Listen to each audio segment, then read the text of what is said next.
শবে মেরাজে কোনো রোজা বা আমল আছে কিনা দয়া করে কোরআন হাদিস থেকে আমাদেরকে বলবেন।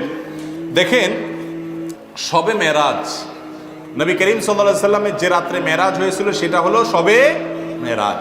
নবী করিম সাল্লাল্লাহু আলাইহি সাল্লামের মেরাজ সম্পর্কে হাফেজ ইবনে হাজার আসকালানী, ইমাম ইবনে তাইমিয়া, ইমাম ইবনুল কাইয়িম রাহিমাহুল্লাহ সহ পৃথিবীর বড় বড় পণ্ডিত আলেম যারা আছেন, যাদের ইলম থেকে উপকৃত হওয়া ছাড়া কোনো উপায় নাই এমন অবস্থা, সে সমস্ত মুহাদ্দিস এবং উলামাদের বক্তব্য হলো নবী করিম সাল্লাল্লাহু আলাইহি সাল্লামের মেরাজ হয়েছে এটা সত্য নয় বরং মহাসত্য, কিন্তু কোন মাসে হয়েছে, কোন তারিখে হয়েছে, এই বিষয়ে নবী করিম সাল্লাল্লাহু আলাইহি সাল্লামের কোনো হাদিস থেকে পরিষ্কারভাবে স্পষ্টভাবে বিশুদ্ধ কোনো বর্ণনা দ্বারা কোনোভাবে প্রমাণিত না।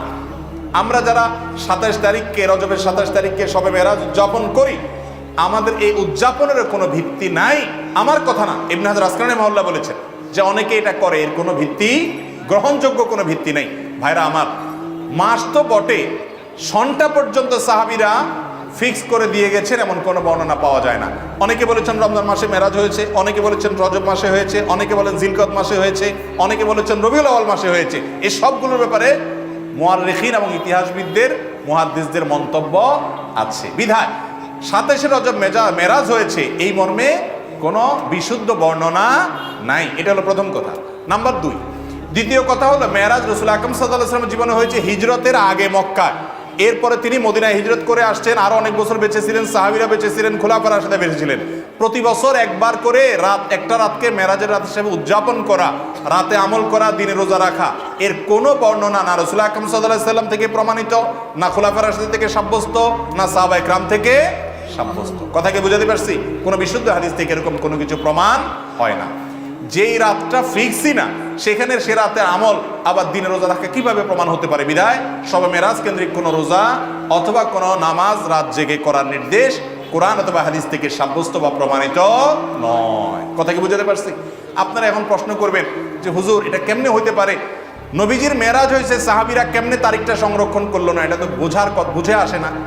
এটা এই জন্য বুঝে আসবে যে দেখেন, আজকাল আমরা যেরকম দিবস পূজারি বুঝেন, কিছু হইলে দিবস পালন, কিছু হইলে কি দিবস করতে করতে আর কোনো বাকি নাই, সব কিছুর জন্য দিবস আছে। এখন রাত শুরু হবে হয়তো। এই যে দিবস উদযাপন আমাদের মধ্যে, এই দিবস উদযাপনের কালচার সাহাবীদের যুগে 1400 বছর আগে পৃথিবীতে এইভাবে ছিল না যে কিছু হইলে দিবস উদযাপন। সাহাবীরা কি করতেন? নবী সাল্লাল্লাহু আলাইহি সাল্লাম মেরাজ থেকে কি নিয়ে এসেছেন সেগুলো ধারণ করতেন, আর আমাদের মধ্যে সেগুলো ধারণ করার খবর নাই, শুধু দিবস পালন। ঠিক না? ঠিক। যেই ছেলে বাবা দিবসে বাবারে যায় অনেক বেশি ভালোবাসা দেখা, বেশিরভাগ ক্ষেত্রে দেখা যায়, কিছু ব্যতিক্রম থাকতে পারে, বেশিরভাগ ক্ষেত্রে দেখা যায় যে সে আসলে অন্য সময় বাবার খোঁজ খবরও নেয় না। এই জন্য দিবসের দিন তার হঠাৎ করে বাবার কথা মনে পড়ে। যে সারাদিন বাবারে মহব্বত করে, তার কাছে দিবসের দিন আবার কি, দিবসের গায়ের দিনই কি, তার সাথে পুরো বছরই কি বাবা দিবস। যে বাবার অনুগত সন্তান, তার কাছে 365 দিনই কি বাবা দিবস।